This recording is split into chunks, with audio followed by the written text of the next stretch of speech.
promotion, agriculture, pisciculture, élevage en action. Accompagnement pour votre réussite, agribusiness, notre mission, on s'y invite. Fantastique Info TV,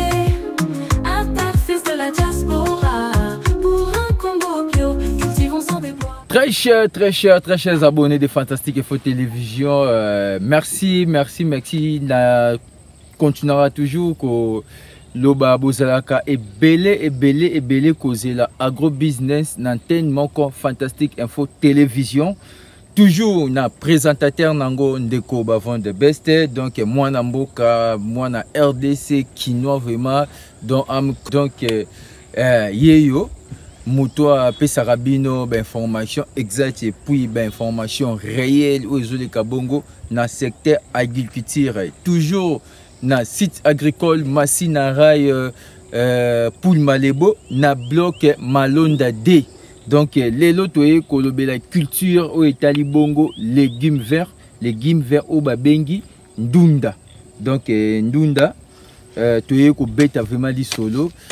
nandeko comme invité ya mkolo ya lelo na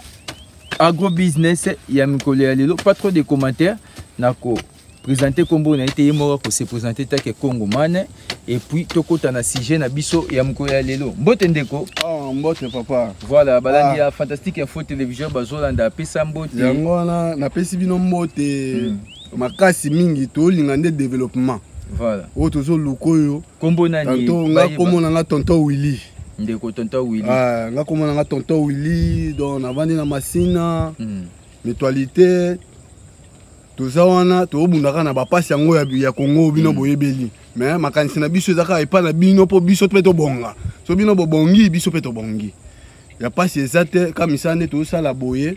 kama muke to kanga kaka. Voilà. Ndeko Willy parce que babi ndeko Willy depuis Kalaze dans la tech azana kanda par rapport ya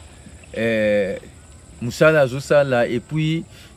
partenaire azate to mutako financier azate. Donc il y a vraiment alingaka mingi ba caméra te ba visibilité te par rapport ya travail na ayambi biso Fantastique Info Télévision parce que pour na chaîne moko meilleur na découverte ya Marambo Italie agriculture. Donc tu es ko sola nandeko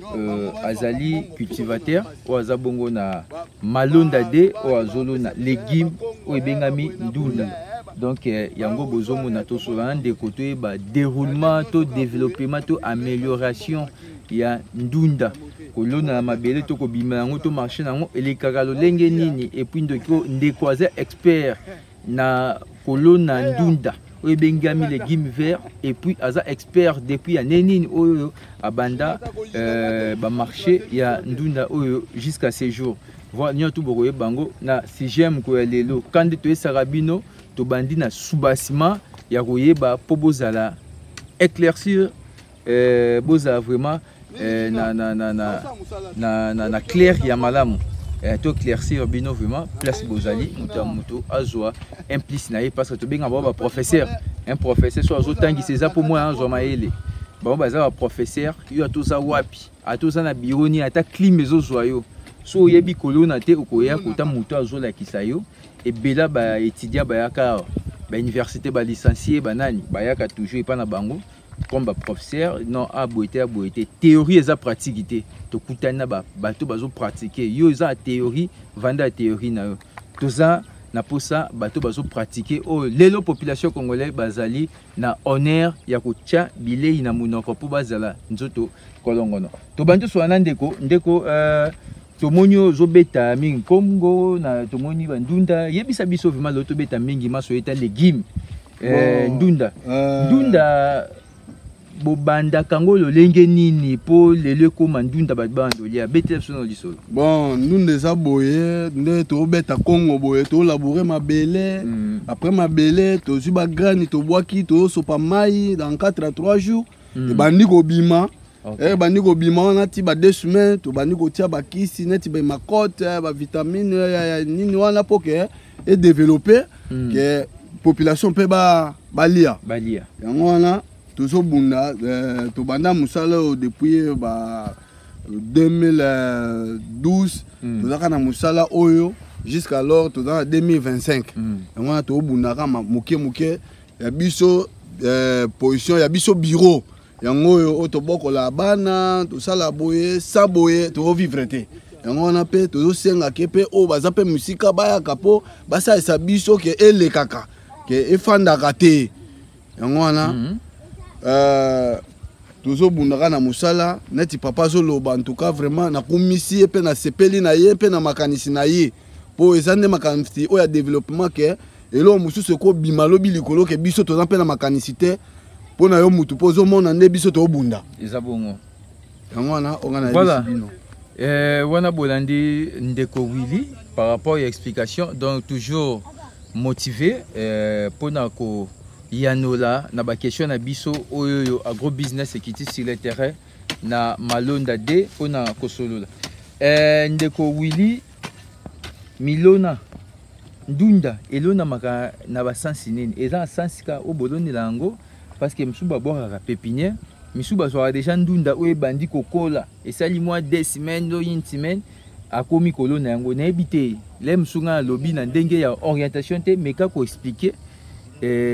ezaka ndenge nini o baloni na ndunda pona lobi ekola ba imboka ba chango vraiment na monoko na lolenge sengeli po protéine ya nzoto eza lolenge ya malamu. Merci na ndeko na sepeli mingi na pesi masoke pa nzambe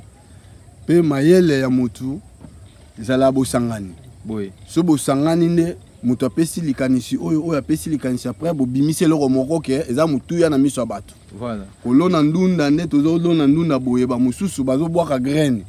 ebimi bamosusu mpe aire basisa kobwaka graine aire bana ndunda wana babima neti na obine boye bakomi kopikola bana ndunda baokotisa na babandi yango wana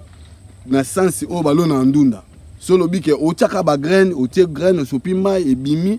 otie ba produit ekoli so pe ozake na olona ke ifa na zwa babandi mususu ekota opoudre ka ba graine ekomi ebele bana babimi ebele okomi kokota na ba bisika oyo mususu oyo o reservaki ke na kota ba plante bandi kotoyo. OK, par rapport à l'expérience na yo na ano tangi jusqu'à ce jour au sali déjà 15 ans d'expérience na musala oyo 15 ans d'expérience au sein de Moussala, 15 à 16, donc à 16 ans d'expérience. Kolona, il n'y a pas de semence, de variété en Dunda. Ou il y a Dunda déjà koli ko déplacer na babandi. Et ça, le nini vraiment ça bien pour na kusala pour le bilobi au CP na marché na. Bon, na kolo bakutu, nyonso ezala nango bien. Osali graine osala graine so longwe ba pipinière oloni na babandi oyo ezozanga ezaka ndenge moko kaka tala ne oyo eza boye ezake totiaki bandi totie bandi après tokotisi yango wana ezaka nde bozomona yango boye eza na changement mosusu ya pa ba produit otie ba produit bon nde pe eza so moni ke non so élaborer ata 2 à 3 fois oluki ba engrais chimie otie osopi pour que ndunda pe eya na ndenge moko ya bien ba engrais chimie wana siko ba engrais chimie botiaka est-ce que ndenge boteka yango ezalaka bien na banjoto ya batu to eza ba engrais chimie lolenge nini ba engrais chimie détruire nzoto ya mutu parce que ezeloko batu bazolia na ebité bino basali bilanga bolobi botiaka bakisi o botiaka ebakisaka nini na protéine ya ndunda to na protéine ya corps ya mutu. Bon, merci. Na ko yanola boye na bangrais chimie tout somba ba saki ya bangrais chimie na batu oyo babokola ba soso ba mabata banya ba soso ya mabata. Yango na to benga kango bangrais chimie ou bien ba poussière oyo ya machine ya banzete tozo tsali kolo ba bande wana po ezwa vitamine ya makasi ya produit na ebakisi na mabele. Yango wana makamoto sala eza un effet moko te ou bien que soto sali boye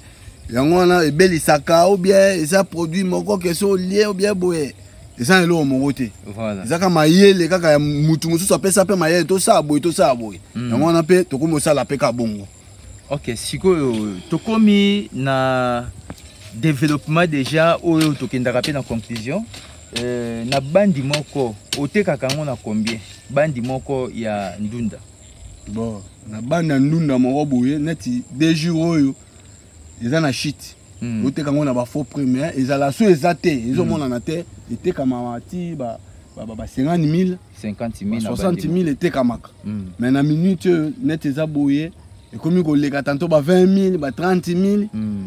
bon bamosusu mpe bazoteka ti ba 15 000 po donc échité déjà échité parce que yo dépense ya mokala moko osala yango na combien dépense ya mokala moko ya ndunda bon dépense ezalaka kaka bakisi oyo tozosomba tokie na nini baplace batekaka baengrais chimie wana ya banini comme ça osombi ezala ya 50 000 obandi koproduit mpo ke biloko ekola so tiango esili wana tokoma oluka nde bato oyo baya kosomba konégocie négociation na muteki na musombi après cela il y a yo pe aussi ya yo mwanda mo muki donc c'est que ba produit au sombamba mo ya plusieurs ya plusieurs mikala ya mukala moko te ya mukala moko te ko na mukala moko soki ezali na temps ezomona te 60 000 50 000 na temps oyo yo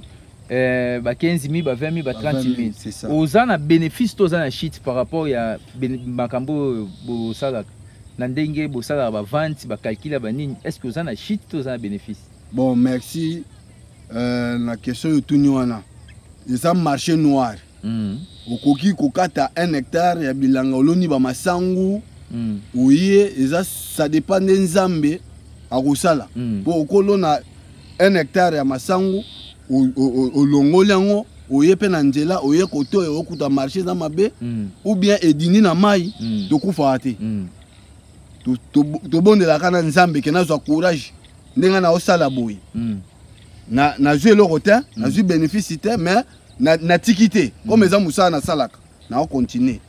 soki ekoti na malamu nzambe mpe asepelisi nga na zwi na malamu yango wana nde eza boye mpo eza te ke okosomba bakisi ya ba 50 000 tanto yo teki bie bandi est-ce que banda ou banda musala ya ndunda o ezali déjà na est-ce que déjà les lames comme so sala imabo ya nemo oleli ndundu e shitsenga makasi bo déjà lela ebele mais au continuer kaka na kitala kaka pour que population même abene eza boye et comme déjà et côté déjà mabe po ba mbula eleki OK yango na telisi yango boye ba mbula alinga mbula mingi te donde comme ba jaune ezali mbula eza mbula seconde eza bo client ko somba ngo so bazo somba ezoliama eza na maladi te eza na mabete à part ka mais ndenge komi boye ke mutu o azo somba asomba eso ngo bien te pour que ekoti ba muye wana pour que esa neti eza sous vérité yango wana marché nango ebebi nde eza boye so to landi bien marché qui t'a à travers ceux qui est 8 mois fruits OK des marchés nango kiti mais so eza vert attends oyo te kango na ndenge sengeli bon ata oyo na ndenge to te kaka eza kaka ya oshite kaka tozala na mumongo tanto mais o te kango na ndenge comme jaune boyete tanto awa ne eza mo ba 20 000 wana tanto mutu akozwa so eza nini te ata ba 30 000 bakozwa OK mais comme ikoma boye tanto komo te kango ba 15 000 20 000 kozwa pe eza kaka na manœuvre kaka yango wana to lemba pété eza musala mais yo dépassaki 50 000 lem susu na 10 000 kala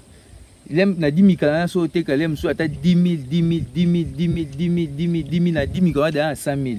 par rapport ya ba dépasse au salaire qui ya ba nini au moins te ko saka plus avantagé na zumo eloko na boyite yango na zo tika yango te yango wana na otika parce que muto yo bandi fantastique info télévision ndeko boyi par rapport à ba question donc tozongeli kaka alors bien il a plusieurs fois mais plusieurs fois zolela to mona rara o continue à msala ngo parce que c'est que ezan eloko moko o ezaka na caché mais na cadre de découverte bimisi vraiment eloko yango ndeko te solo donc c'est que culture yandunda ezape meilleure culture o tokope sa conseil bo sala parce que ezelo ko ezope sa bénéfice moko makasi ezape eloko yo il faut olandela kaka papa il y a orientation to il y a parole de quoi biso ba mbule landani mingi nde baby saka peut kitaka mo marché mais marché te kiti ezate ke ndenge ko sepela ndenge ngo sepela plus de 1000 fois donc o sepela moi mukie o kozwa mais papa mo mesano soko te ka mo 60 000 ba 50 000 au 5 mois dépense moi mukie